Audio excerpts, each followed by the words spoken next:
Pod Chef. Pod Chef. You're listening to Pod Chef. When I say pod, y'all say chef. Pod Chef. You're listening to Pod Chef.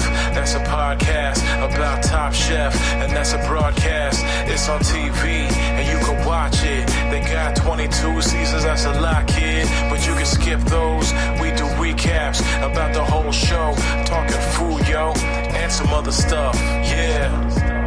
You're now listening to Pod Chef, the official podcast of the TV show Top Chef, with your hosts, Jamal Bryan and Reaves. And I only said their first names because I don't know everyone's last names, and I'm trying to be polite. Now enjoy the show. Welcome to Pod Chef, the official Top Chef podcast. I'm your host, Jamal. With me, as always, is... Oh, no, he's not here. Reaves is not here. Oh, no.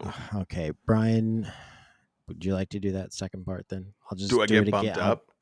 You're being bumped up to second mic temporarily, and I'll bump you up now and say, with me as always is Brian at second mic. Say hello. Hello, everybody. It feels awful to say It's that. weird to me, too. I felt it, too. Weird. I felt it, too. It doesn't feel like I'm at full strength because my better half is not here. That's the better half. When there's three people... and then one is a better half. What does that mean?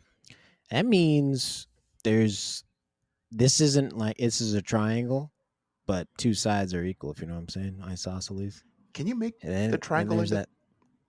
Well, three halves isn't a thing. Yes, it is. Yes, it is. Is it? Three halves, a third. So Jesus. We have a triangle. You know what kind of triangle that is? Acute. Okay. Well, then I will let you all know that I have a third chair, but this third chair is two chairs. So it's and I'll let them decide which is third and which is fourth. Coming to you from your iPhone, but from Canada, it's suburbs of Canada, Toronto. You might know them from Canada's Got Talent. I know them from Toronto Sketchfest. Yep.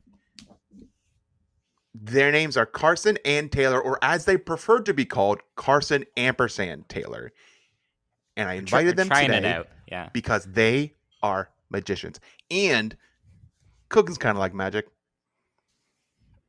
That's true. Hello. Yeah, hello, hi, Carson and Taylor. Hi. It's great to be on. Oh, that was the intro. Okay, I didn't know when it was ending and when you were going to. I wanted them on. 4 more minutes. I could keep of that going. Intro.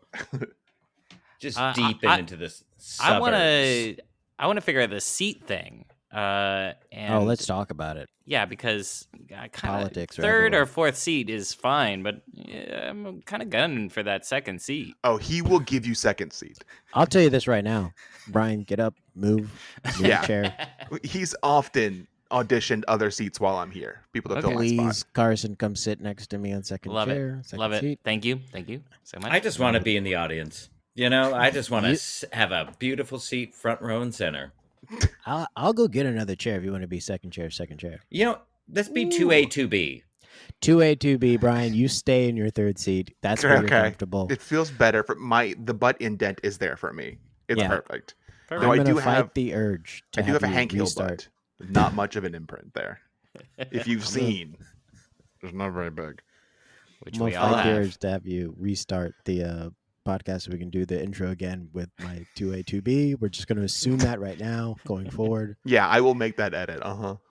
How did you guys meet? Walk me through what's the origin story? Oh, wow. Well, it actually happened a long time ago. It's 26 years. Very long time Is it 26 years? We were 13 years old in our small town in Canada. Brigden. It's technically Sarnia now on this one. Brigden or Sarnia, Ontario, for getting into the minutia of this. We're 13 years old. We are kind of small little weirdos, and there's an amateur theater group in our small city. We found each other there. We're immediate enemies. hating rivals. each other because we were both the small, like, funny one. Mm-hmm. And we were the youngest. So like this was a teenager group for ages right up to 18. We were 13. We were the new, like, very, very young kids. Tadpoles. Yeah, but we were like both there and we're identical joke style. Like all the things we do, we were stealing from each other accidentally constantly. And so it was just a very frustrating thing. Like, no, I'm the funny little young guy. Like it was this weird. But then none of the older kids wanted to hang out with us. Like we were annoying. It solved itself. It sort of solved itself. So like everyone would be walking into a place, and then Carson and I would just inevitably be walking beside each other because that's who we were. No one wanted to hang out. We were a lot. We were a lot. Yeah, but then we started we started bonding over SNL and Mad TV at the time, and Mortal Kombat. Hell yeah! The Sega or SNES? What are we talking? The movie, the 1995 classic movie. I assume multiple Academy Award winning Mortal Kombat. They say it was a video game. That was a video game. It's a movie. No, it's directed by Paul Anderson, not Paul W. Anderson. Paul Anderson, not starring Robin Shue, Christopher Lambert, Brandon Ashby. Oh, never had a sequel, but they did a reboot. I mean, they did do it. They did do a sequel. It just I don't remember that. They just killed off awesome characters within the first few minutes. Johnny Cage, immediately heard of him. I have. Have you seen the reboot? You guys were rivals. You turned the power to bond, and then you started doing an act together, or? Wow. Well, totally. It was just like so that was a theater group, so we were always doing plays, but we would do like sketch. We write stuff week to week, and then we always end up writing together. Our bond really started when we were writing for a parody of Macbeth, and we all doomed this podcast on the podcast stage. There should be a podcast Macbeth word, but Joe Rogan. But we all had to read Macbeth, and we were like 14 at the time, and we were like, wait, there's characters called Murderer number 1 and Murderer number 2. Like that was their name, and we found that so silly. And we were like, those are our characters. Those are us. And we built this backstory that they're obsessed with murder. They've never actually murdered anyone. Because in the book, they don't. They don't actually kill anyone. Oh, that's poor naming then. Exactly. Shakespeare's part. Exactly. Well, I think they technically kill. Oh, never mind. Let's not get into the details of. Don't spoil it, also, because I haven't. I haven't played the video game. Yeah. Nah, see, the thing is, I've never read Macbeth other than that time, but I've played the video game. And the video game is incredible. Starring Mel Gibson. Yeah, the fatalities in that one is so good. And I did see the Mortal Kombat reboot. And I didn't mind it. I just thought the main character was... It's like a fake person, right? It's like not a real Mortal Kombat why are you here? guy. We have way too many characters to begin with. Yeah. Why are you bringing this random guy, and then you're going to be like, your secret power is you can take a hit. You can just keep getting hit, and then you'll get an armor on your body. I'm like, that's the best thing they came up with for this movie? A guy who can get his ass kicked. Let me follow the guy with the metal arms. I want to watch what he's doing for 90 minutes. Yeah. But also, they knew their target audience, and they put Scorpion front and center in that reboot. And he did the thing. He lifted the head thing in with the skeleton. That's all we were waiting for. Which is and cool. had a fight with Sub-Zero, right? Which in like historically a what he's supposed to do. Yeah. Yep. Those two are like, your guys' upbringing. Rivals. You're right. We're like Scorpion and Sub-Zero. I'm Sub-Zero. I shot it. He got it. No, I want Sub-Zero. I hate Scorpion. Which one is the green one? Can I be the green one? Reptile. Yeah. He was only in 3, I think. Game 3? Was he in the movie? I don't know. He was in 2. He's in 2. He is... Brian didn't play the games. He's a playable character in 2. And I think he's a secret character in 1 that you can... Yeah. Oh. You can, like, unlock and fight. Or that's Smoke. It's one or the other. I can't remember. Because I've never played the video games. I've only seen the movie. That's right. Yeah, you're just making shit up right now. When did magic become a thing? When did you guys go, you know what? We're doing sketch comedy and that's killing. We're doing Shakespeare. We can't get enough. People are loving this. Let's bring magic to the fold. Let's really knock them dead with this. So if we go back to in our history, once we went to university together, then we made a wild choice and moved to New York and I did that. Started doing comedy there. Shout out to the Magnet. But then we moved back to Toronto after a year of doing that and started doing sketch comedy, touring around. And then we came up with a show before the Magic Act. And the show was based around a title. And the title was Carson and Taylor Promised to Do a Bunch of Flips.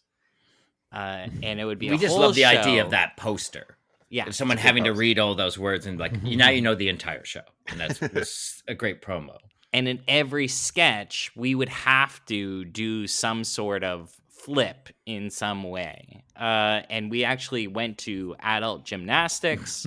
We trained for this show. For about a year and a bit, we tried to train as hard as we can, and we did not make much headway in that, but we did learn how to do a few flips that we sprinkled in there, and that was kind of a good like genre show to like action in the 80s and flipping. We did a lot of play on words too. It was like flipping someone off, flipping pages of a book, flipping a house. We like nice. Yeah, you did a guitar flip in a guitar solo. Yeah, not always physically, but you did deliver. Any skateboard sketches? Oh, kick flip. How did we never think of a kick flip? Yeah. Was anyone flippant? Okay, guys, stop it. Yes. Stop throwing cool other eye flip ideas. It's over. We're too old now. But and we were growing older, and we were like, okay, the next show, can we not be so physical? What's like something that everyone knows that we can basically kind of just stand and talk on stage? And we're like, magic, we're gonna do mentalism. So we translated that show into Carson and Taylor Promised to Read Your Mind, and then Carson and Taylor Promised to Make the CN Tower Disappear. And then they started getting bigger and more physical. Hold on a second. So you do make the tower disappear? We did. Yeah, it's gone. We brought it back. For about 5 minutes. It was gone. Whoa. And I saw you do break the world record for holding your breath. Yes. That's the one that I saw in Toronto. Yes. And you did I'm sorry. Is this real? You have the world record rolling your breath? I saw it on stage. You know what? We had a representative of the Guinness Book of World Records there. That's true. Liam Mulch. Liam Mulch sounds right. I know his brother. What is the actual Taylor? What is the actual time for the Guinness Book of World Records? It was like holding your breath? 26 minutes, 27 minutes, or something like that. Yeah, not even a full episode. It was ridiculous. So we tried our best. We had a kiddie pool on stage. It worked. Okay. We were backstage, I think, before you guys, and there was a pool back there. They're like, "Don't mess with the pool." All right. And then it came. We got to see you later, which was a lot of fun. And then we both got really sick for like a week afterwards. For sharing water. And then we were like, we both didn't talk. We were like, we finished the show and kind of like took our breath, you know. And the next time we chatted, I was like, actually, Carson, like I've been just sick for like the last 10 days. He's like, so have I. And then we realized like, it got to be that pool we were in. What was the water that was filled? Well, it stayed overnight in this theater. But it was covered, but definitely we wrapped it up. Yeah, it could have easily been taken. It wasn't like secure. It was just like a tarp, and it was like, "Don't touch this." Yeah, rats were like, "Oh my god!" Yeah, you know what? I bet a bunch of rats drank out of it. Yeah, the least they did is drink in it. Yeah. So I alluded to it a bit ago. I think to me, magic is a bit like cooking. And when I say that, here's why I say that. Because I can't do it. Yes, card game. But here's the difference. When they do cooking, especially on a show like Top Chef, which we'll talk about at some point in the next hour, they show you how to do it. And in Magic, you don't want to do that at all. Nope. Do you think would food's already very exciting. You see food, you're excited. It's always experience. If you didn't know how the food got made, would that amplify your experience with the food? Should we not be told how our food is made? Is Food Network, is Bravo TV shows, all these fucking things, open kitchens, are they ruining our experience with food? A little bit. It's a good question. With Magic, I would say that there's also two sides to that coin, because growing up we loved the Masked Magician, who every week was showing you exactly how to do those magic tricks. And Penn and Teller, their whole touring show right now is about showing you the magic behind the magic, and then they heighten on their way it out and give you the real magic afterwards. So there is magicians do love to talk about magic, and the more that we've gotten into this world of magic, being comedians, the more it's been very strange to actually talk to magicians who are almost they're too eager to talk to you about their craft. Wow. Yeah. They won't reveal things, but they really like to talk about it. They get real close to it. But I feel like they want to, but they won't break their own rules. But I will say this: when it comes to food, I would like to know how something is cooked. In the same way, I want to know how did you do that magic? They're like, oh, that's so interesting. But I don't want to see the process of the saw table and a half being built. I don't want to see my chopped pigs and hot dogs getting made. Yeah. There's certain parts of it I'm like, I don't need to see that process. That's too much. Yeah. Yes. Yeah, I would agree. Although that would make for a great sketch. Someone's like, "Oh, how'd you make that?" And you're like, "Oh, you really want to know how this trick is done?" You take it's them right a full to the slaughterhouse. Open kitchen. Yeah, that's gross. I famously don't. I eat meat, but I fucking hate that I do that because it's gross. Yeah, I do, but I wonder if because you knew of the magic for so long, and the Masked Magician showed up and then revealed it. Like if we've been eating food for 30 years, and then all of a sudden someone's like, you know what? Here's how that gets done. You'd be like, oh shit, I've been doing that for 30 years and it's great. But also, I think the idea is that if you give away the secrets, other folks will do it. And I also watch The Masked Magician, and I don't fucking do magic. So exactly. I mean, the David Blaine's tricks, from a bunch of David Blaine's tricks from his specials 15 years ago. That street magic one. You can straight up buy on Amazon right now. And do. Wow. It's the same thing. It's weird because we went back, because when we were trying to come up with ideas for our shows, we were like, oh, let's watch some of those street magic videos from we used to like when we were teenagers. And then you watch them, you're like, God, these are so fake. And you're like, you haven't, I remember at the time being like, these are unbelievable. They're insane. And I'm like, that's exactly the reason. That's exactly the thing. When you watch them as an adult, you're like, well, that's just him lying, or those are plants. That's just not actually happening on what you're seeing. Yeah, but I would imagine in food that kind of everything's been done, but you got to keep on upping your game. You got to find new things. You got to innovate. That's what magicians do. Yeah. That's kind of what Top Chef is looking for. Is there a show? And I know you guys keep saying that you're comedians, and that's cool. But is there a show that is like Top Chef, but it's magic? Did someone do that? Is that a show that you guys want to do? Did Penn and I would say that the Penn and Teller Fool Us is the closest iteration of that, because they get pretty close to telling you how things are done, and it's a fine show. It's a fine show. I mean, as much as a reality TV show based in Las Vegas is, as a duo who has experience in the reality talent show. Those kind of shows, we know how the meat is made, and it's it ain't pretty. Yeah, it's a meat. It is a meat grinder, and I watch you. Like I still know that it happens, but I don't have to see it. Right, and that's how the best way to enjoy it. 100%. That makes sense. Because Brian, you're backstage at Sketchfest and you see the pool, and you're like, I don't know what that's for. But then you see it being used, and then so after they do their set, you're like, I gotta go talk to them.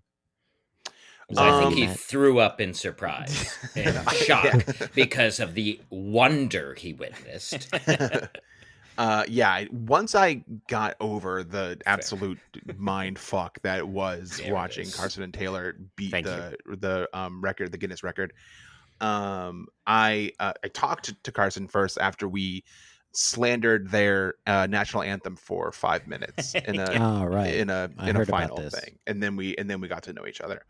How are the Canadian and American relations these days? Well, we're trying to repair it right now. Right here on this podcast. Yeah, this is what we're doing. Us this trying is the to bridge. do some goodwill. Yeah. I think. Look, I'm cool with y'all. I think it's good. You know. I'm cool with you all. Yeah. Nice. See, okay, we did it. Thank you. I'm cool too. I'm fine. Yeah, guys. We have some beef.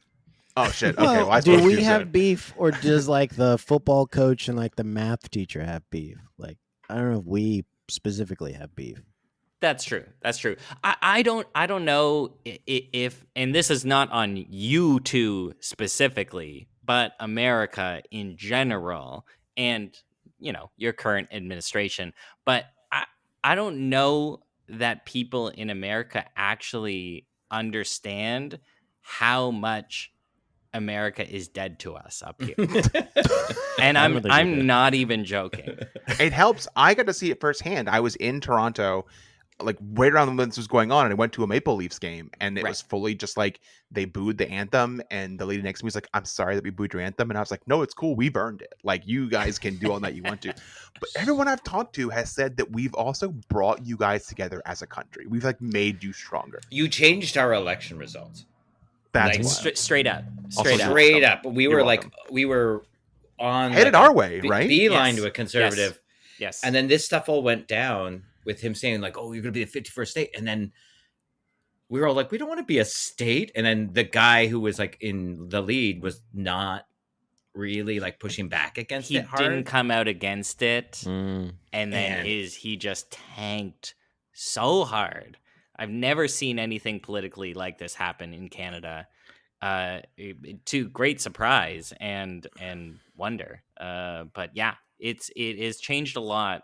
And in our supermarkets, everything has a maple leaf tag on it that to show you exactly what comes from Canada, and we only buy from Canada now.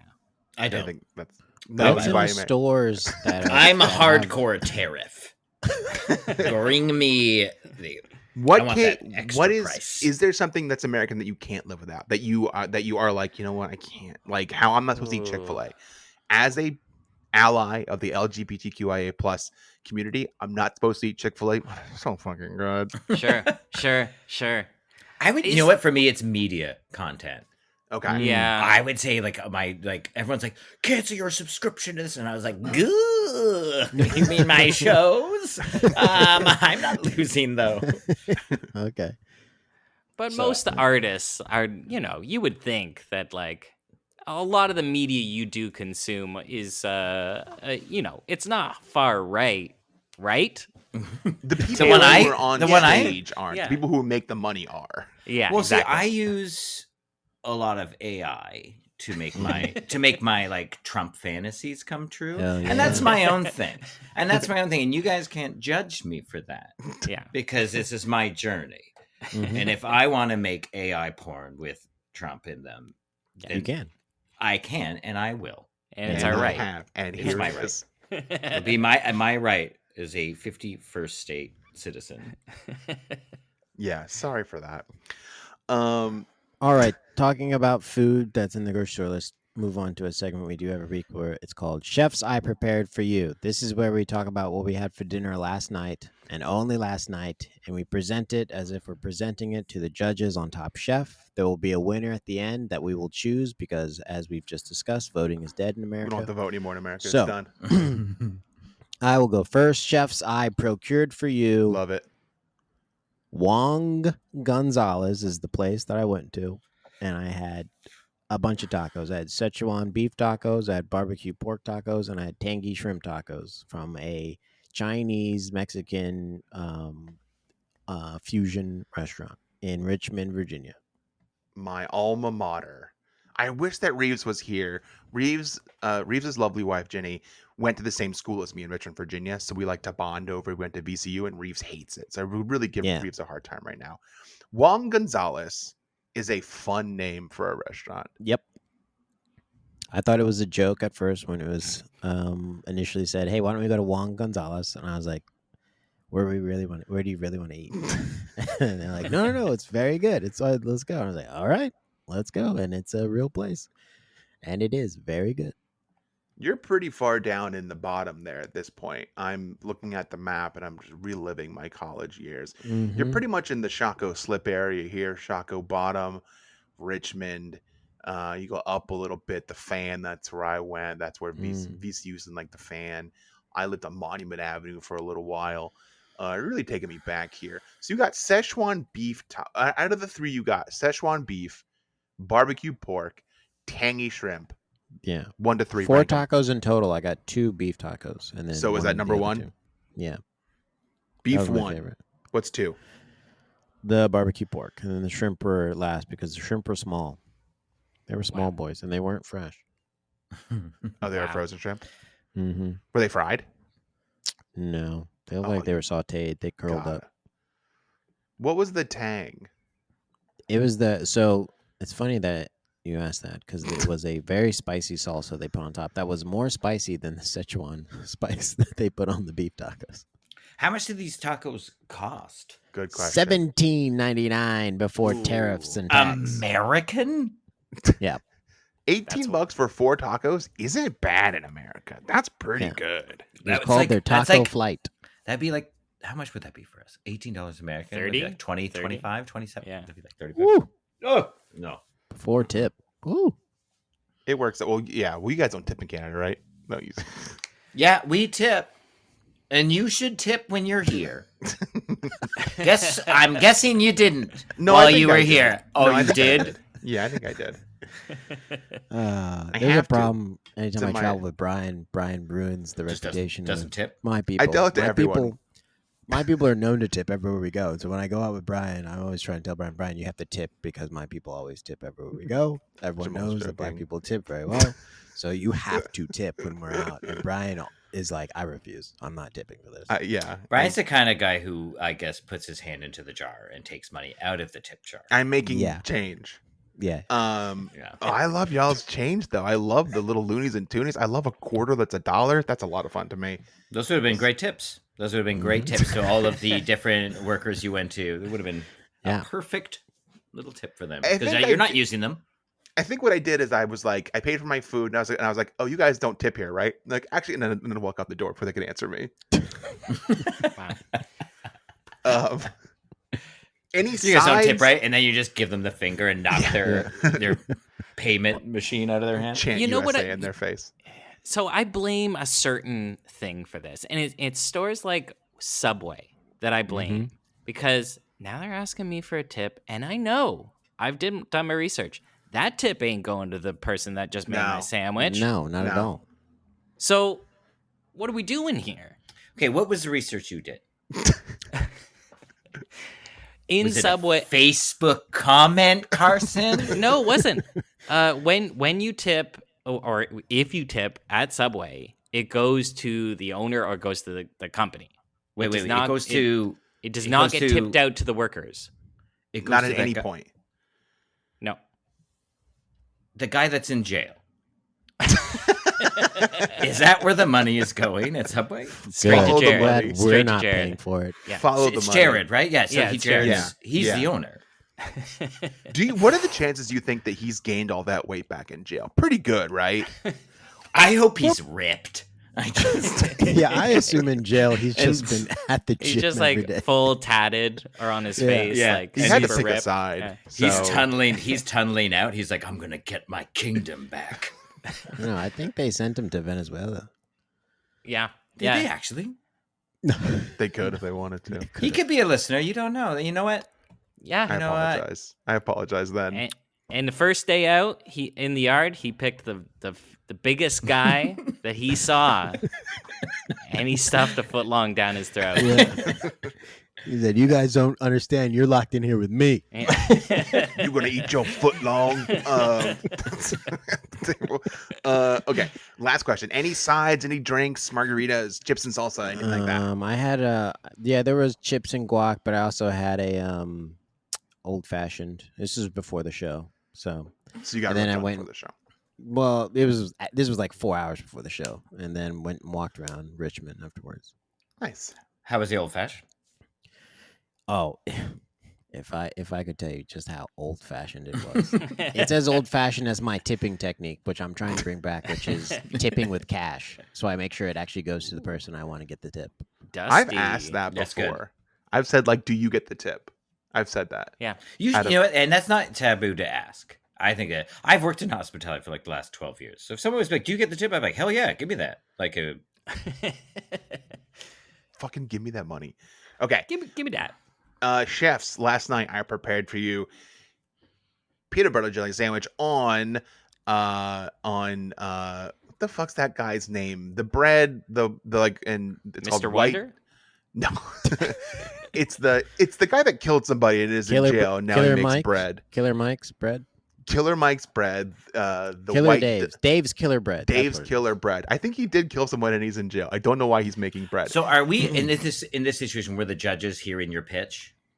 Sort of, yeah. At the end, we will choose who we think. Then I'd really like you to stop swearing and take it seriously because you're trying to win something here. Okay, sorry. Brian, so peanut just butter so you know, yeah. Dave Killer's Bread. He works. He got his freedom, and then he now works with teaching other criminals to like work for his company, so it gives them some kind of future outside of like returning back to crime.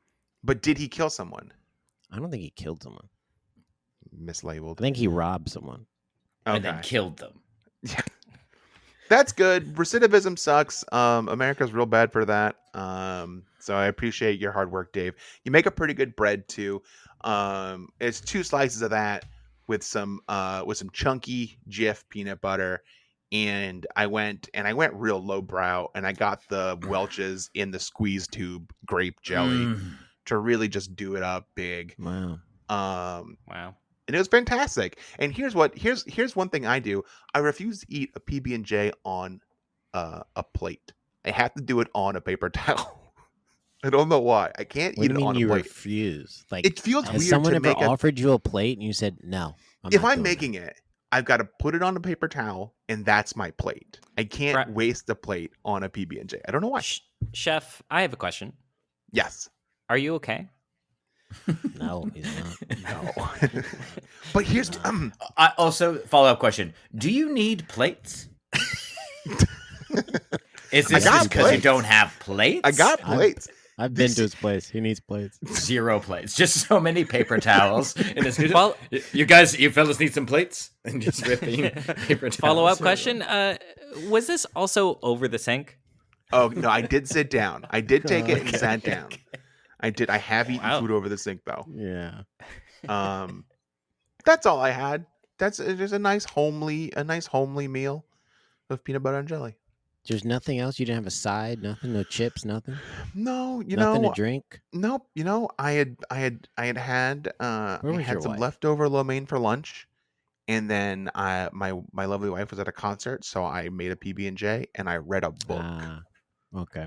What book? And I finished Red Rising. I'm getting into those kind of. Someone said like you should read that kind of book, so I did that. I noticed something. When Carrie is out on the town, splashing about, and you guys aren't making a meal together, you will return to Sloppy Joe Town. Yes. You will return back to Sloppy Joe VCU cooking. But when the family's making a meal together, now it's time to splash a little coconut milk and make a curry. All of a sudden. Yes. Well, my wife Why are you not treating yourself that way? Because I don't deserve nice things. Okay, and now we've got well, Carson. There's gotten into it. Yeah. Okay, great. Like plates, who am I? I don't deserve. I'm real trash. The way I treat people. It's like your wife's like, honey, would you like to join us for a meal? And you're standing there with a paper towel. No, I'm good. I'm good over here where I belong. I'll eat by the trash. This is where it's going to end up anyway. I'm living as a result of the way I've led my entire life up to this point. Thank you. And done. You two can decide who wants to go, whoever A and B is, which seems like a ranking, even though we said it's not. A is first before B. You may go. So this is the meal I had last night. So this is last night's meal. Yes. But okay, so technically I had a meal earlier than this, but this is my last night's meal, and I think it's more interesting. So chefs, thank you so much for the opportunity to come and tell you guys my meal. I really appreciate it. I take this really seriously. Ever since I buried my stepfather last night, I just been through a lot. So anyways, moving on. So I had a CBD gummy. That's dinner. Yeah, that's my start. It was my amuse-bouche. Yeah. My aperitif, little CBD gummy, followed by a barbecue chips in a bowl, ceramic bowl. Then a dill pickle chips once the barbecue chips ran out. Followed with a small amount of chocolate almonds. Okay. And hummus and some crackers. While I watched the Dallas Cheerleaders documentary on Netflix. With ceramic bowl. Go ahead. I'm feeling like it had a color to it. Other than it was white. It was wow. just a white ceramic bowl. Okay. That was my attempt at mentalism. Chef, these chips. Give me more. These chips, are they? Give me a brand if you want. Give me a style. Are they kettle? Are they ridged? Are they rippled? Kettle. They are kettle chips. Love a kettle chip. Do not remember the brand. Flavor. But barbecue, and then I believe it was a dill pickle after that. It wasn't too wild. Wow. But the Dallas Cheerleader documentary, very intense. Recommend?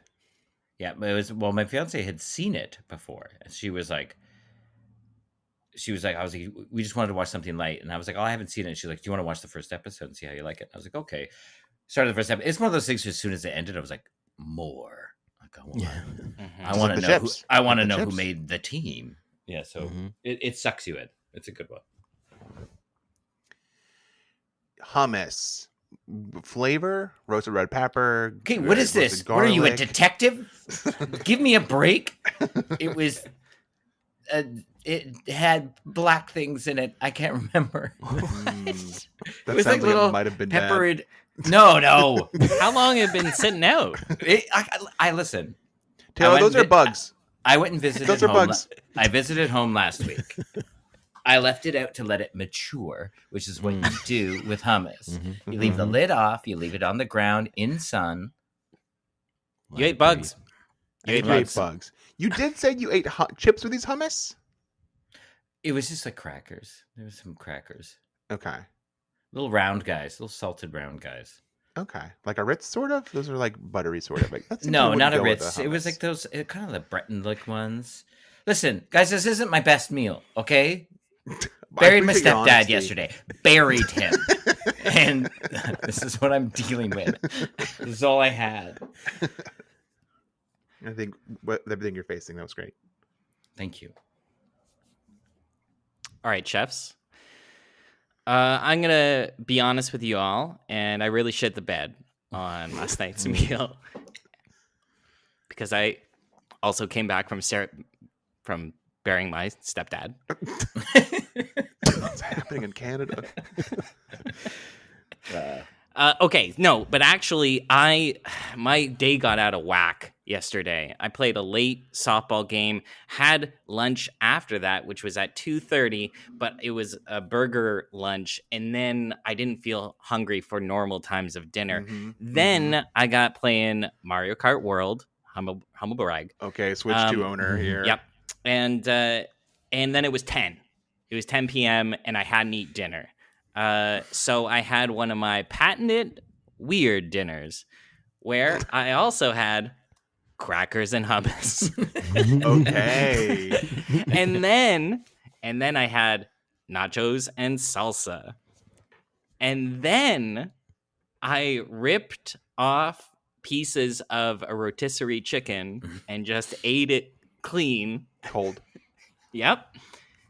And then I had a fruit smoothie. Okay. You ate? Yeah. Okay, did you make the fruit smoothie? Yes. Wow. You made a smoothie at like Yes. 10:30, 11? At 10:30. With a blender? What was in it? Yep. Oh, I'll tell you exactly what it is. A blueberries, banana, pineapple, strawberry, and protein powder. You had all those fruits on hand? Yeah. So, your partner, Shanda, was she happy to hear a blender going at like 11 p.m.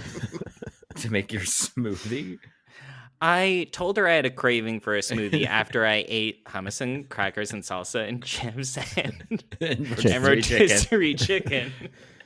And she said, you didn't have a gummy? I feel like you had something. And she said, "That's really cool, babe." And that's so a direct supportive. quote. That's really supportive. Did you share? Not a single bite. Okay. But my partner is on an elimination diet right now. So she's eating very, very different foods. Her stepfather recently passed away, like a few weeks ago. So she's been in mourning. Put that stepdad in the ground. Yeah, it's been a tough few weeks. Look, I hate to be a broken record here, but what kind of hummus was it? Did it have roasted red peppers in it? Was it roasted garlic? Was it pine nuts? Was it full of bugs? You were right. The second time it was roasted garlic. Yeah, roasted garlic. And my favorite cracker, which is Mary's crackers. That's not American. That's got the maple leaf on it, right? Yeah, it's got a maple leaf. Yeah. Yeah, never had that. All right, the floor is closed. We will now choose who we think we like their meal the best. You can only choose one person. You cannot choose yourself. In the event of a round ending in a tie, we will choose again, but you cannot choose the person you chose the previous round. Yes. I'll go first. I'm going to choose Carson's Neanderthal meal. I will go second. I'm going to say I was split for a while between Taylor and Carson. I loved the chips and hummus was a nice through line through those meals. But a smoothie at 10:30, 11 o'clock. Chef, that's commitment. And with that, my choice goes to Carson. I'll go to this. Carson, that meal was that's a whirlwind. It's a marathon. You should be really proud of yourself. But it's not doing it for me. It's not my jam. That's fair. Peanut butter and jelly over the sink or trash can, the way I picture it. That's my calling. That's like going home. So I'm really proud of you, Chef. I think you did a great job. Thank you so much. Jamal, keep it going. I mean, we all cooked for ourselves. I feel like that's by default you got locked out, but I bet yours tasted the best. My vote is still up for grabs. It's a choice. Here. We don't vote anymore in America. It's a choice. I gotta say, out of 4 guys on a podcast right now, only one of us had a proper dinner. And that was Jamal. Mm-hmm. So that's where my vote lies. Cool. With a cocktail. Yeah. With a cocktail. We avoided a tie. And I didn't even mention that I went back after the show because everyone was looking for a place to eat, and that's the only place I knew. So we went back. So you had it twice? Yeah, I had it twice. How many tacos do you have that time? The flight again. Wow. For a total of $36 American dollars. Plus tip. Plus tip. You could buy a house here. That would bankrupt me. It would crush me. 8 tacos. I am become death. Destroyer of worlds. 8 tacos. I think we should probably skip the other segment. We're going kind of long. We're going to skip the other segment. I think the winner, though, is Carson. Congratulations, Carson. Thank you. Congratulations, Carson. Thank you. And for winning, we've got you 2 tickets to Milano, France. We'll be right back after this. Pod Chef. All right, we're back. Pod Chef. This is Top Chef Season 22, Episode 13, Viva Milano. The great episode that was an excuse to travel to Milano. Taylor, Carson, cookie. Have you seen Top Chef before? Nope. This was my first. I had seen MasterChef. I realized people often confuse them. Yes, and I've seen the cutting one. You've just chopped. You've just been chopped. I've seen Chopped. This was my first time watching a Top Chef. I've seen Top Chef, but I've only seen Top Chef Canada. Now, this is very confusing. This is very confusing. And we're going to get in the weeds about this because I have not seen this season of Top Chef, and this is American, but it's Top Chef Destination Canada. Yes. Yeah. And it's been in Canada this whole season. Yes. But for the episode that you have 2 Canadians on, yes, it's in Milan. Yes. Yeah. Wonderful job, guys. You guys really planned ahead on this. Threaded the needle. Yeah, perfect timing. We thought we don't want you on any of the episodes where they just stay in Toronto or the one episode where they were in Toronto the entire season. Yeah. It's called Destination Canada. They left Toronto once.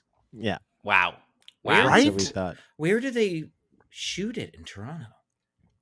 We think on a soundstage in Atlanta. In Atlanta is where they think is what we think they did. Yeah, got it. We think that they did that. Well, they did at one point. They did at one point make a fake bodega that said it was sort of like what it's like in Montreal because everything was in French. Which why not do the old school? Because they did an episode once where they made them go to a gas station and actually shop. Why not take them to a bodega in Montreal and have them shop there and bring the stuff back and make them cook? They're too busy. You know, I mean, flying like first class to Milan. Yeah, exactly. They saved all their money for Milan. Yeah. They're like, hey, can we get some paper towels for these plates? And they're like, no. It's like, we can't possibly afford paper towels at this time. The budget's gone. But isn't Delta our sponsor? Yeah. Yes. This is it. Delta and BMW gets them around. Wow. Now, okay, I just can't help but be a little betrayed, a little slapped in the face by the fact that they didn't think that in the finals of Top Shelf Destination Canada. Top Shelf? Top Chef. There you go. Okay. That's a good. They have Top Shelf, and it's drinking. Yeah. Destination Canada. Canada's not good enough for the finals of Destination Canada. We had saw so much of it.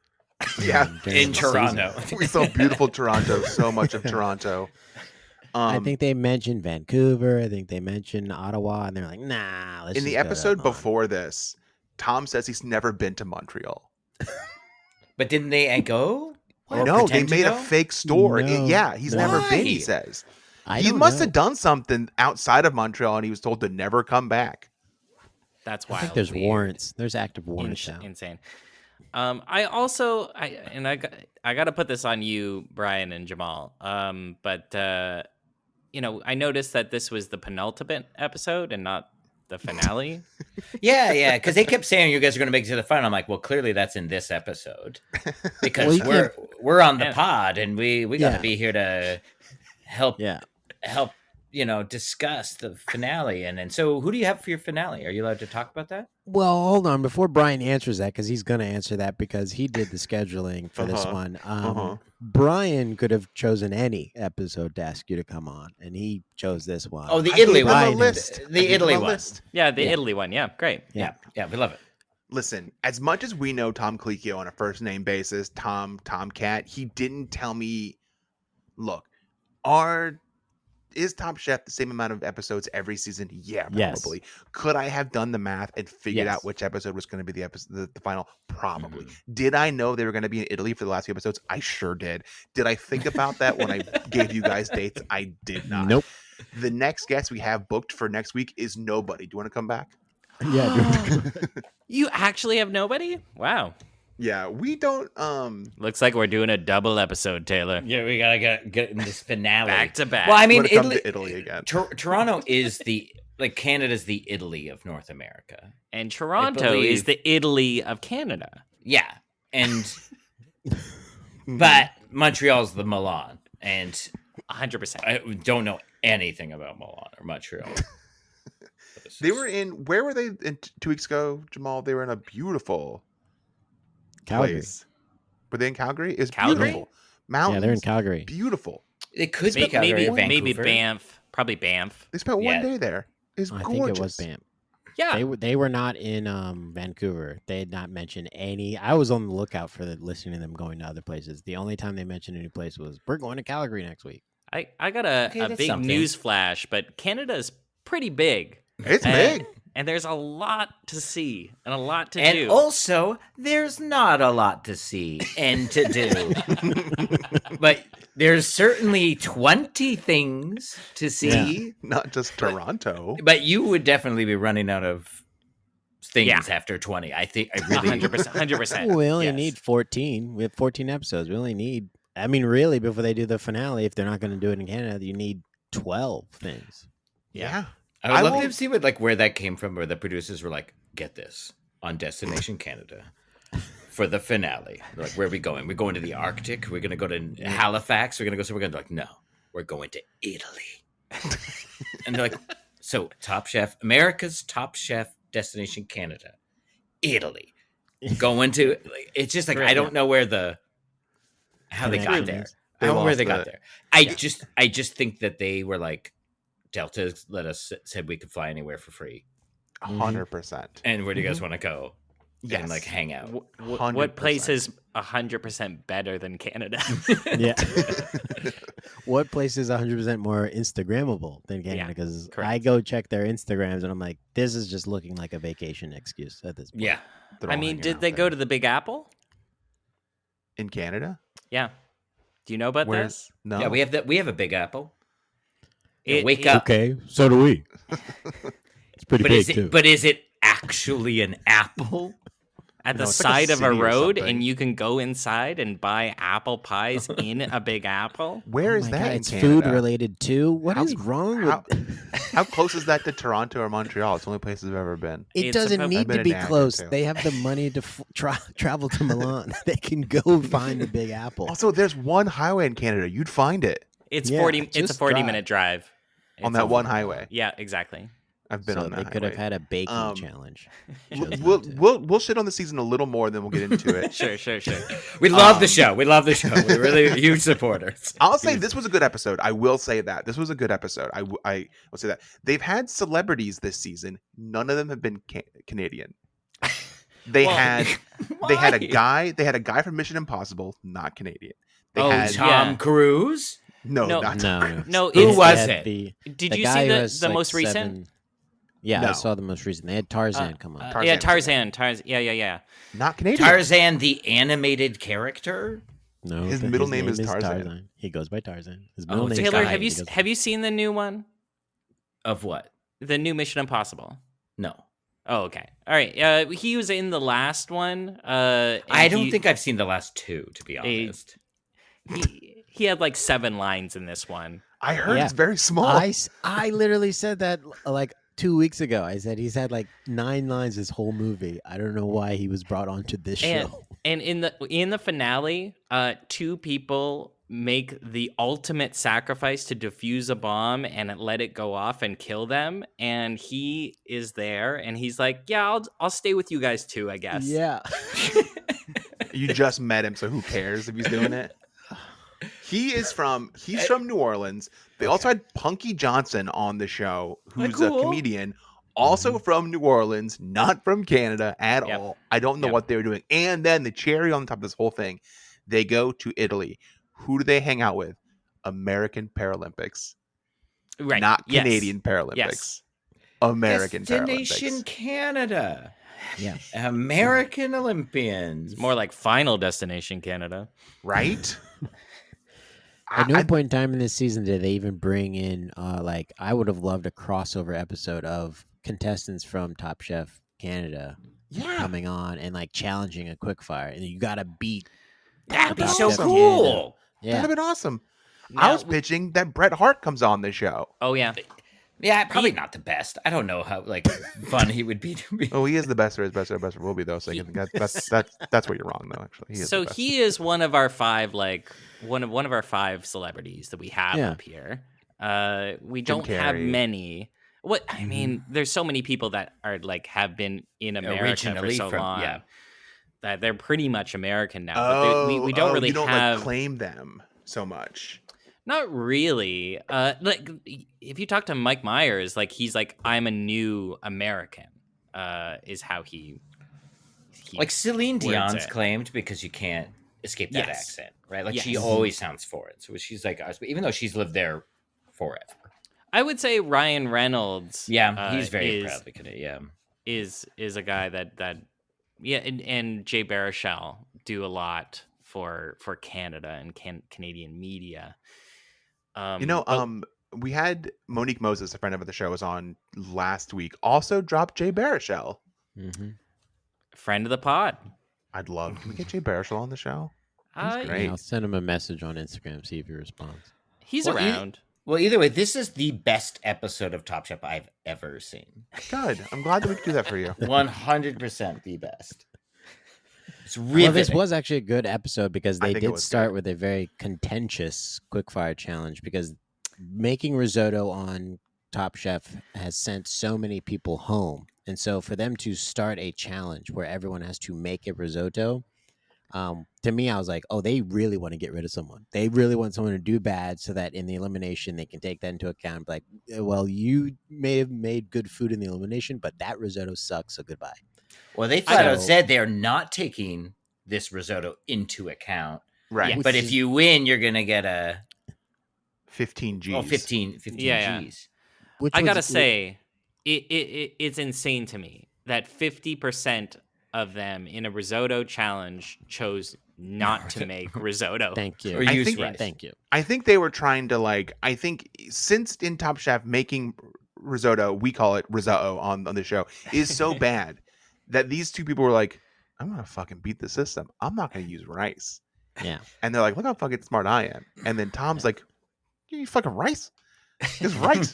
This is fucking rice challenge. You gave me fucking whatever the fuck this is. I don't know what this is. This is rice. I've never seen him so upset to be like, just so you guys know, risotto means from rice. So and don't then he fucking do that again. They should have made them do it again. And then he slapped Caesar.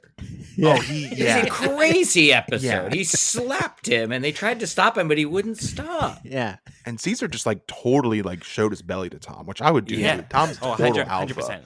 Just rolled over, just let him have it. Yes, I'm sorry. But what do you do in that situation? I've been slapped by a person before, and I did do that. I did totally punk out. I was excited when Tristan was like, I'm not good at, I hate risotto, because every time he says he hates cooking something on this show, he nails good at it. Mm-hmm. So I was like, oh, okay, so he'll be fine. And it worked in his favor that he actually decided to use rice, so he was 50% ahead of the game anyways. Mm-hmm. But then I love that Shawai was like, I'm going to really make sure that this plating is right. And Shawai plates and then just stands there for 2 minutes. Clown. If everyone is staggered eating and you finish before the timer goes off, you should be able to serve your dish then. Yeah, right then. You have to do it in 20 minutes. You have to do it at 20.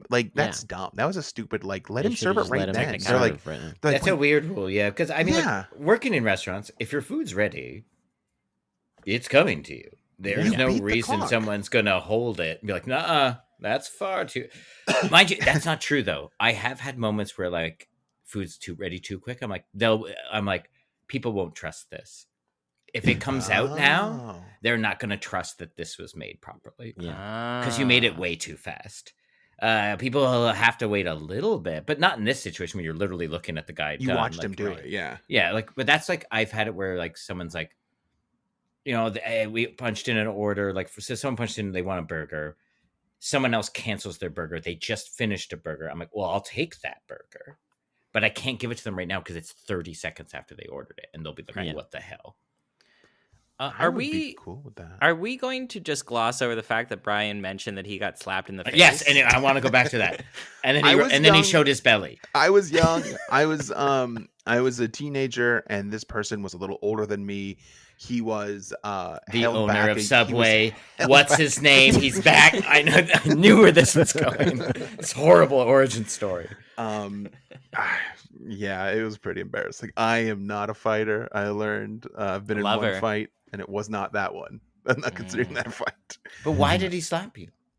I think because he's crazy, and I think I don't remember the exact situation of what happened. I just remembered he slapped me, and I kind of first of all lip quivered. 100%. Lip quivered, 100%. It's immediate quivering. And then I think he might have just like left, which was like, thank you, because I didn't know where this was going to go after that. I don't think it would have been well for me. So it wasn't even worth his time to continue. Have never once been someone who is intimidating. I tell people that I have a face that says fuck with me. I have a face that if people see me on the street, they're like, I'm going to mess with that guy. And they're right, because I won't do anything about it. What's his name? I'm not going to say his name. I doubt he Let's listens look to him this. up. Let's look him up. Let's call him. Let's call him and be like, I honestly, fucking slap Brian. He's still scared of him. I think, the last time I talked to him, he was facing jail time for going to someone's door with a shotgun. Wow. Okay, he also worked for the TSA for a while. So okay, I'm going to say you made the right call. If this is the kind of track this man is on, that he slaps you and then you immediately fight back, he's like, I'm going to kill him. I feel like that's where his mind would go. It's tough to make the right call sometimes. Like, I lived in New York for a while, and you want to be crazy, but like everyone is crazier than you. And sometimes you have to like just take it and be like, you know what? I don't want to get shot today. Yeah. And it hurts your pride, and it hurts like inside, but also like it beats getting fucking slapped and then maybe like shot. When I used to walk home really late in New York, I would walk through a pretty sketchy part of town in Brooklyn. And I remember I started doing the thing where you act weird so people leave you alone. Because I was also young enough that I didn't have any embarrassment issues. And so I was like, just start going, and just start like talking to myself and like limping, and like people just move out of your way. Yeah. Because I'm the crazy one. Yeah. They're like, that's not worth it. No, yeah. I'm unpredictable. Pulled the fresh. Little do they know, they touch me, it's lip quivering, and I immediately piss myself. I will not. I cannot. Taylor used to walk around with me like that. Yeah. And what were you doing? Walking normal. Yeah, were you just walking normal? They're like, well, let's just rob the other guy. Carson, do you remember, Carson? I was telling Brianna this yesterday. Do you remember when we used to have to get through crowds? We would pretend to have a broken nose. Oh yeah. If it was really busy, you can't get through. You're like, okay, broken nose. So I would pretend to hold my nose, and then Carson would be holding my head and be go, excuse us, broken nose, and we would just book it through a crowd. Yeah. Wow. In New York City? I think we were younger then. I don't think we did that in New York. We may have done that in New York, but I don't remember. And no one cares in New York. They're not going to let you through. They're going to get more like the Brigden Fair. Like in crowds, in crowds like out in the country and so. You gotta get, and Monique told us about this. You got the beaver tail line is too long. Broken nose, front of the line. Yeah. And you guys don't know about these beaver tails, or as they're sometimes called, elephant ears. I think I've heard that, but I've never had them. I thought it was like a what did I say it was? I forget. But it's similar to, it's just like a fried confection with like sugar on it. But she said also had like maple syrup on it, stuff like that. Yeah, imagine if you just flatten a donut into like a round shape and fried it and put sugar on it. Okay, sounds good to me. I'd fake a bloody nose to get to it. So Tristan wins by making black people risotto. His words. And then they have the elimination challenge explained to them, where the chefs competed in a 3-part head-to-head culinary tournament set at Visconti Castle. Each round featured a different ingredient. The first round was polenta, the second round beets, and the third round the crazy gorgonzola cheese. The winners of the first 2 rounds were determined by a majority vote between Kristen, Tom, Gail, and the Top Chef All-Star finalist Ali Gwarzi, Chef Andrea Aprea, and Olympic athletes that they were all paired with. So you had, let me see this, Elena Myers-Taylor, Red Gerard, and Paralympic athletes Oksana Masters and Declan Farmer. So the winner was declared safe, while the losers had to continue cooking until essentially each round, whoever won that round was safe until you found the last person and they were eliminated.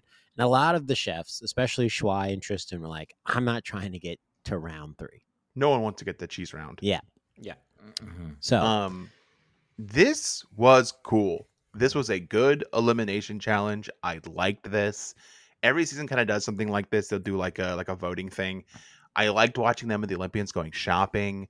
I love the Olympians' different like personalities. It's a lot of fun. I love. Can I also say that just it's very cool that it genuinely that they brought on Paralympians, and I would just say that because like I used to work with a guy who was in the Paralympics, and he would talk about all the time how like Olympics is so heavily media covered, and Paralympics is not. And he was like, the second the Olympics are over, we stop having coverage. No one comes. There's no promotion. Like it's disheartening. But to have them put it on equal standards, where it's like 2 athletes who are Paralympians and 2 Olympians. Are they happening at the same time? I thought it was cool. Do they happen at the same time? It's like in the same country at the same time, right? It's like as soon as so say you're in the Winter Olympics, as soon as the Winter Olympics ends, the next is the opening ceremony for the Paralympics. In like the same location. Yeah, everything's the same. Yeah. I am guilty of not knowing that. So I don't really watch Olympics, but now I will tune in. I will watch that. No, they absolutely suck.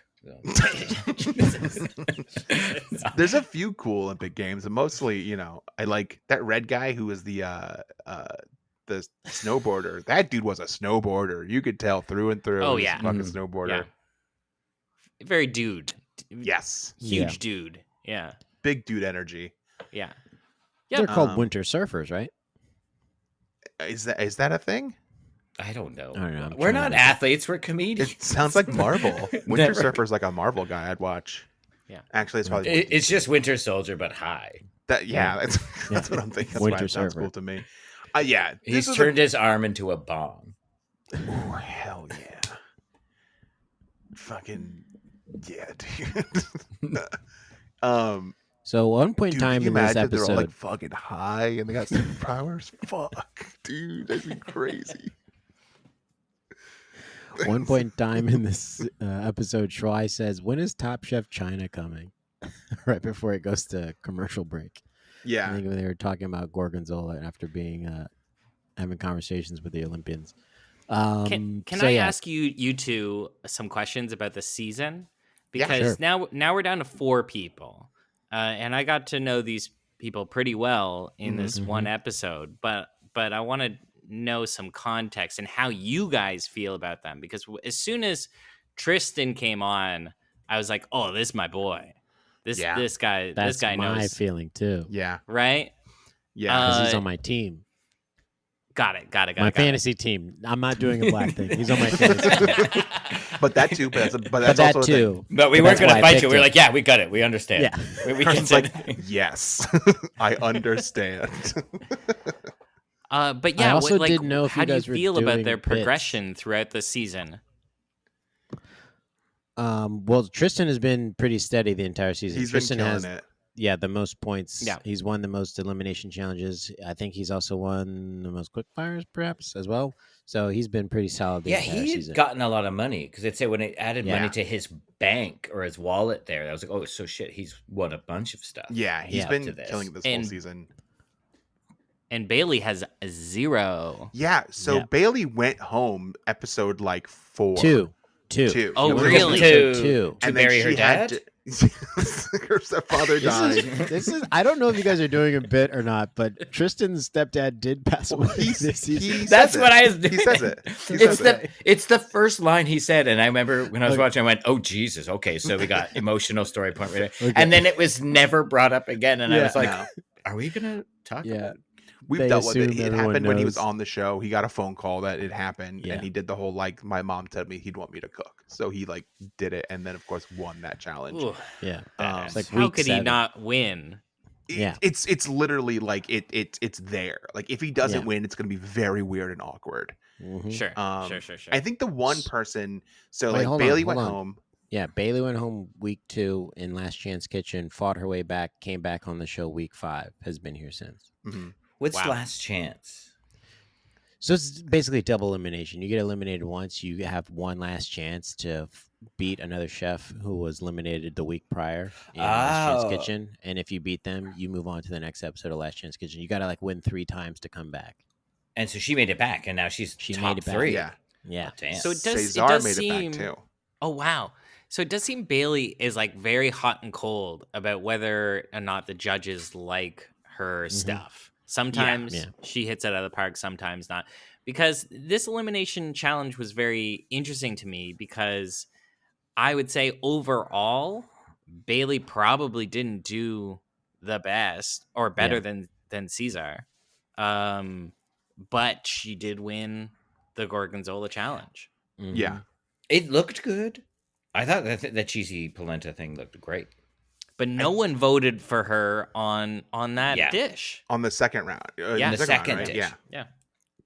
It's tough. I do think, I mean, like, there's some producer fuckery for sure. I think, we've got the angle that she went home very early. She's worked it. She's also, like, kind of following that trajectory of, like, she's found her thing towards the end. Like, she's found it. Now she's following it through. Cesar went home maybe, like, the 3rd or 4th to last episode and came back the very next episode. So he's not had that full hero's journey that Bailey has had. And I think it also like looks bad if they send the only remaining woman home and have like a 3-guy finale. I think they're like aware of the optics of that. I think that plays into it a little bit probably. Oh yeah. But I think she's also good for TV. I think Bailey's a good like television personality. Cesar's a little like she's fun. reserved. But yeah, I think you guys nailed. I think you nailed you figured the guys out really quickly. That's kind of what it was. I don't know what your guys' thoughts on Shawai are, but Shawai started rough, and had like a little bit of like a middle time that was rough, and then he's come on the past like 3 weeks. Shawai is like my favorite personality. Like I was thinking about like working in, because obviously I've said I've worked in hospitality for so long, so working with lots of different chefs. All of these chefs I were like, oh, these are all people that would be cool to work with. Bailey reminds me of people I have worked with a lot, like that kind of personality. And it is a very kitchen culture, especially in the past few years, I'd say like within the last 10 has really shifted away from the Gordon Ramsay, like let's scream at everybody.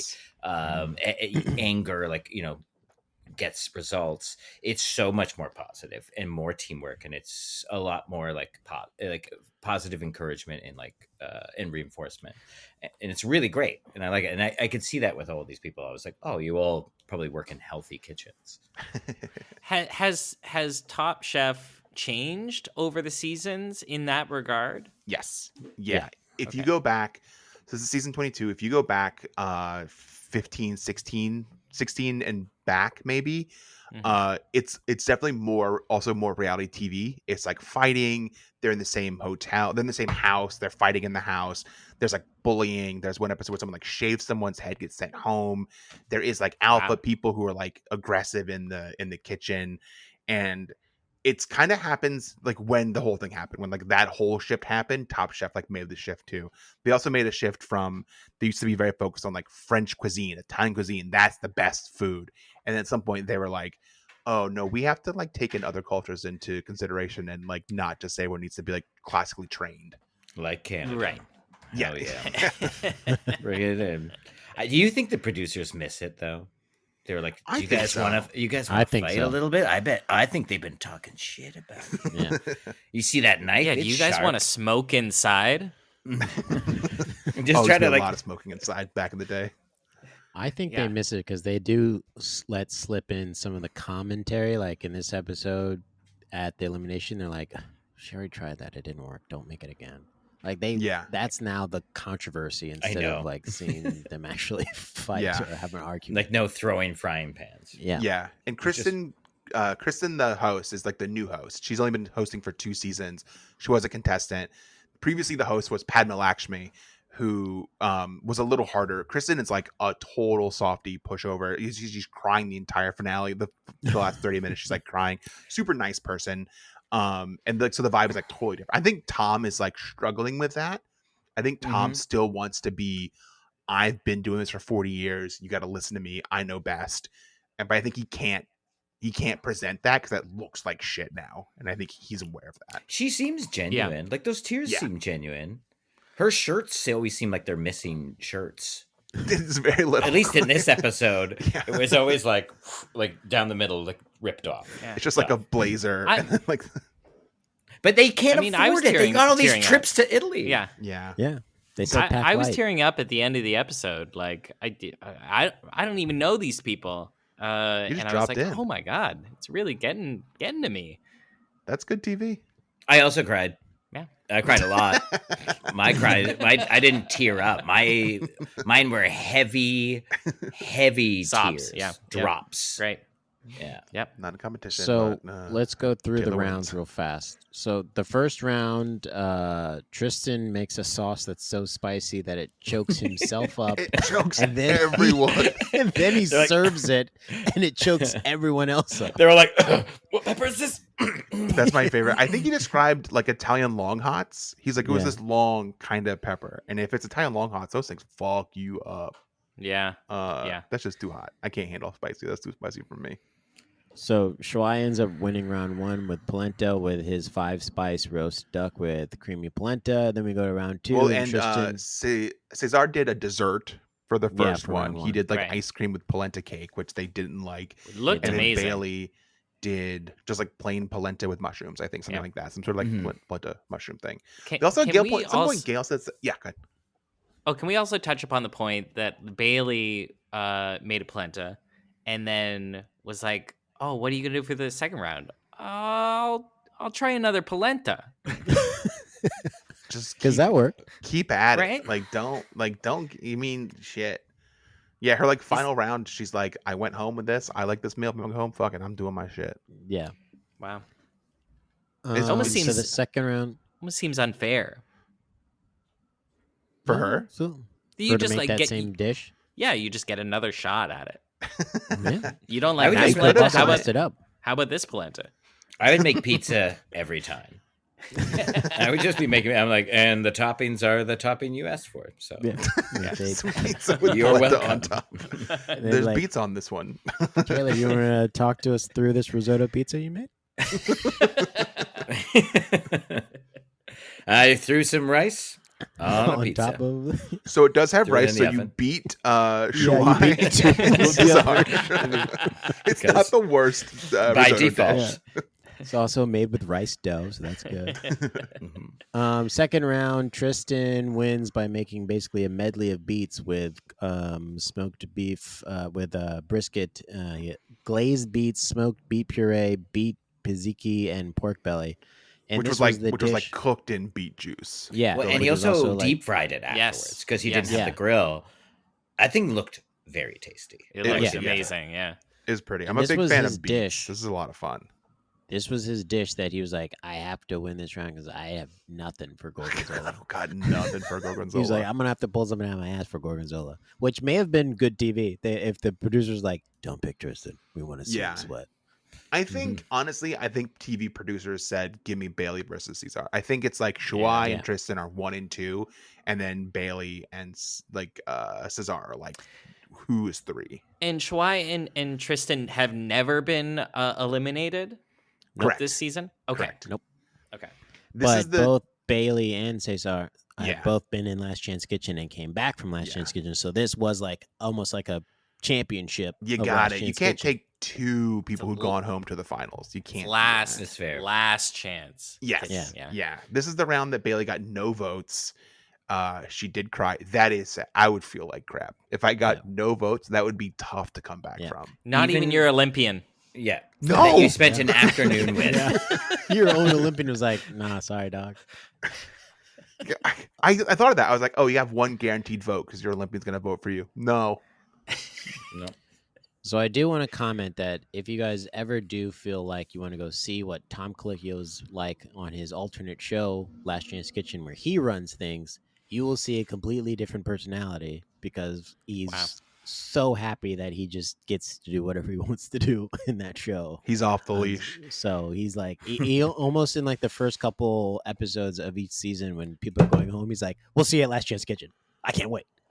So can I ask you guys, what's the read on how people in real life feel Tom is? Like, how is he to deal with, like, as a person?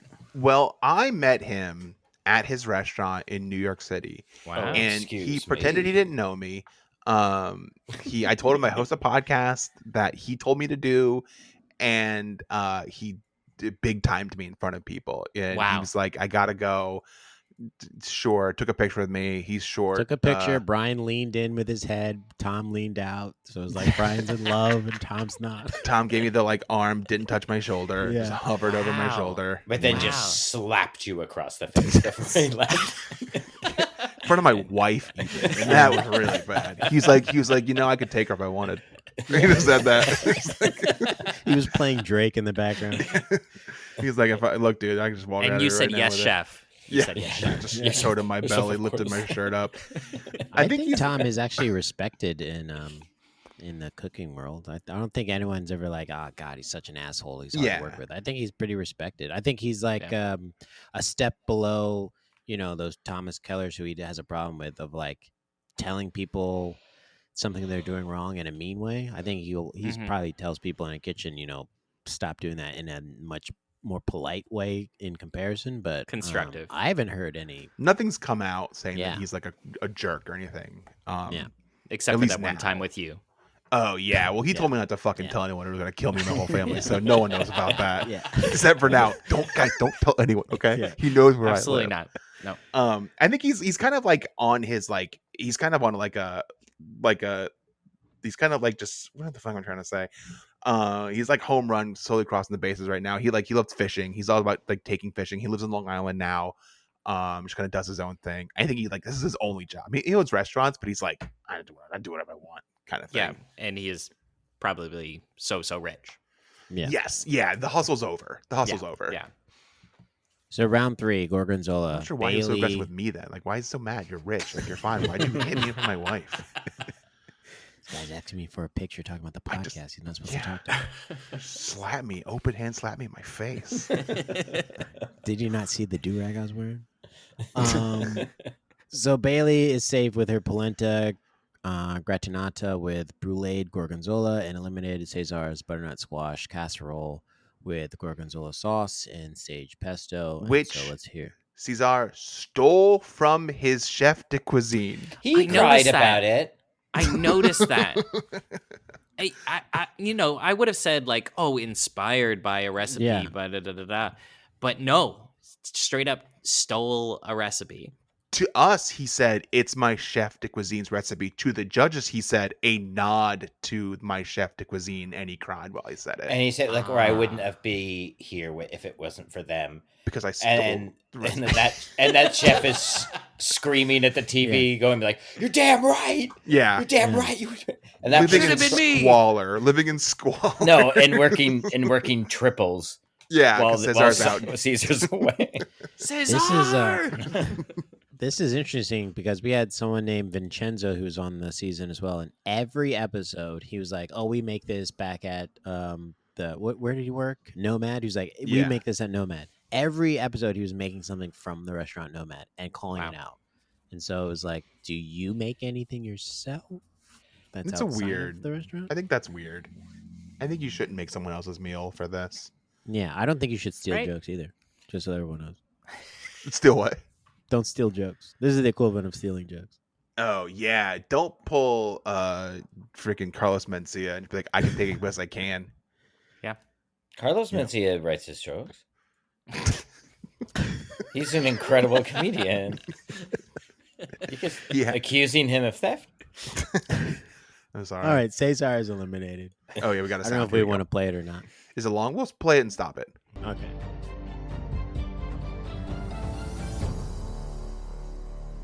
Cesar, please pack your knives and go. And there we go. We got it. Then they say nice things. So can I ask a question? Do sometimes they say a name and then say you won? They have. Yeah. Okay, Padma's so they switch it up sometimes. Not super It's only often. towards the end of like who's going to go on to the finals. They don't really do it like episode 1. It's usually saved for like 2 people are up and it's like, Shwai, pack your knives and go to the finale. Yeah, which is mean. Yeah. That's just mean. You're going to Hollywood. That's mean. Let's do the fantasy standings real fast in our fantasy league for this season. Right now, the winner, because there's no way I can lose now, is me with 90.5 points because I have Tristan and Shwai still on my team. And Brian is in second place with a strong 79.5 points. I was in the lead Reaves, for like 1 week. Wow. And Reaves has 50.5 points. Real shit showing for Reaves this season. I think this is the second season in live season row that I have won. And I just feel good about it, Rigged. I know how to pick winners. What can I say? So that's the end of the. You guys, any last things you want to talk about the show before we start to wrap things up a little? Any things we didn't go over that you guys loved do you want to talk about in Top Chef or this episode of Pod Chef, whatever you feel? That water that sponsors them. Yes, Saratoga Springs. Yep. Right. They had to cook with it. Yep. Right. She did pour it in the risotto. Yes. Yes. I was I also, there's no way that it's that water every time. You could just be refilling those bottles with tap water, and they're you just have to use this bottle while you're on camera. For sure. That looked weird, though. Admit that is weird. Taking this drinking water and pouring it into your. It felt weird to me. For some reason, drinking water is not cooking water. But I know that's I think not there true. was one clip where they did actually break one open. You saw someone twist one open and break the seal, but afterwards, come on, you're not. Well, that's just that's like camera work. They can do that. That was CGI, like the BMW ads that they got to do. Yeah, they don't have to do. They're hunting those BMW ads so that they can go around in BMWs. Yeah, I mean, someone's got to pay for them to be in Toronto for 10 weeks. That's an expensive city. It's true. Yeah. You missed the episodes where they show the features of the BMW as they're going around town. Nice car. Taylor, what was that Kleenex that we had to hawk on Canada's Got Talent? So Canada's Got Talent had some sponsorship, and none of this made the cut. But there was a tissue that we just kept crying over and making bits about using this Kleenex. What was that brand? It was a branded Kleenex of some sort. But we were doing this bit where we were like, "Can you cut to the emotional music?" And we would try to tell a sad story and show our sad origin because that would be a better chance of us winning. But we were doing a very pointed job of it, doing the joke. But I guess we're making too much fun of people who actually have sad stories. But like burying your stepdad. Yeah. I'm sorry, but they threw that in at the beginning of that episode, and I'm like, okay, cool. We have a huge through line. This is going to be a heavy episode for him, and then never touched it again. And I was like, it is, okay, yeah. Everyone's like, I was doing this during my break. I was doing this, and Tristan's like, I put my dad in the ground.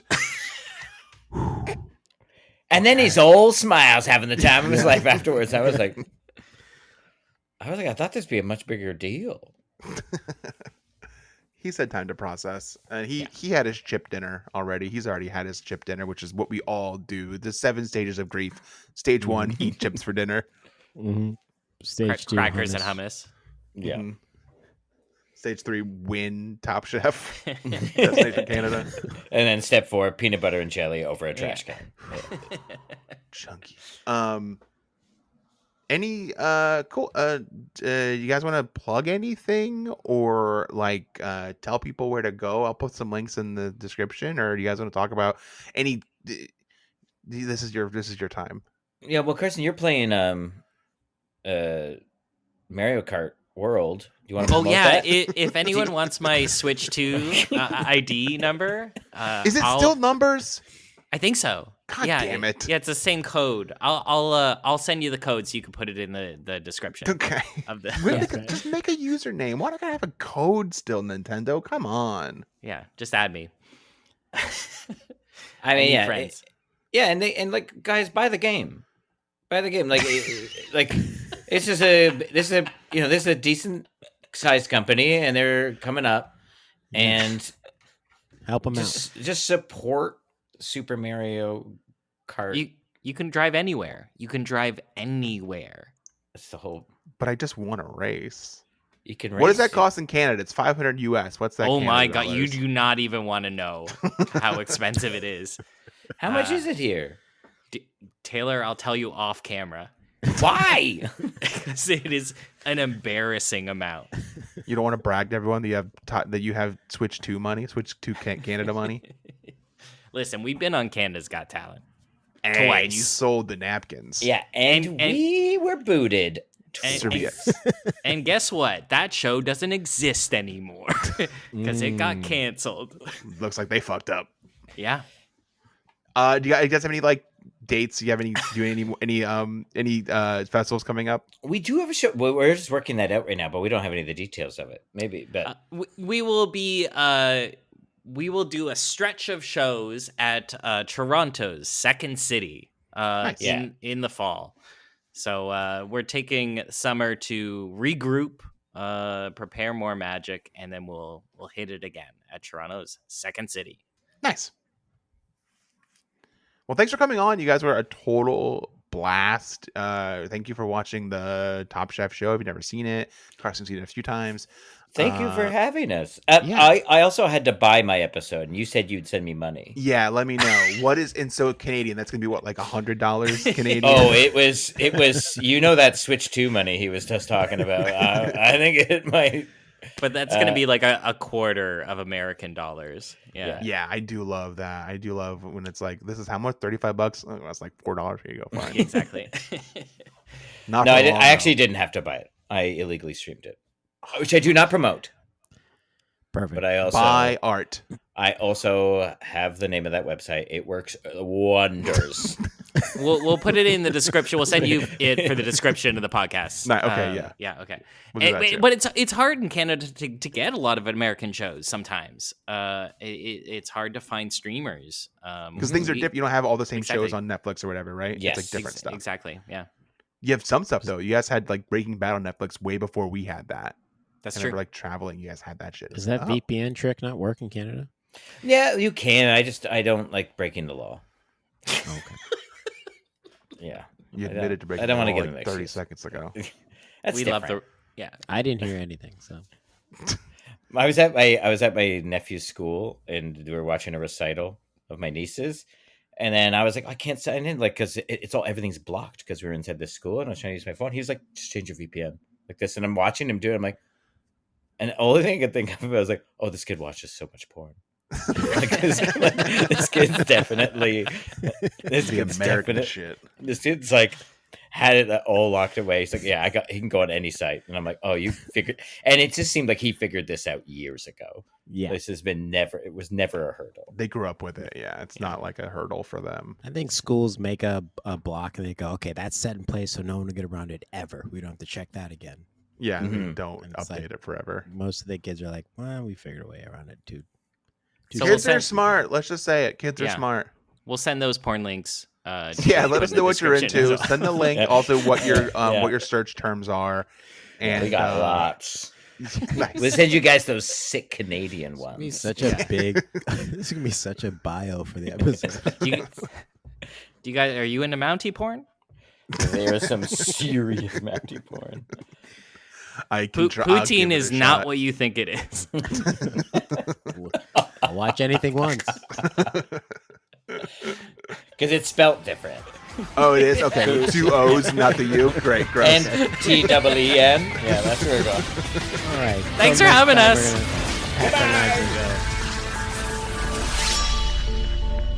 This is fun. This is great, guys. You guys got something here. This is fun. Thank you guys so much. I really, really appreciate it. And y'all got a new fan. I love it. Love hearing you guys' commentary. So okay, you might make the outro with that. Yeah, clip it.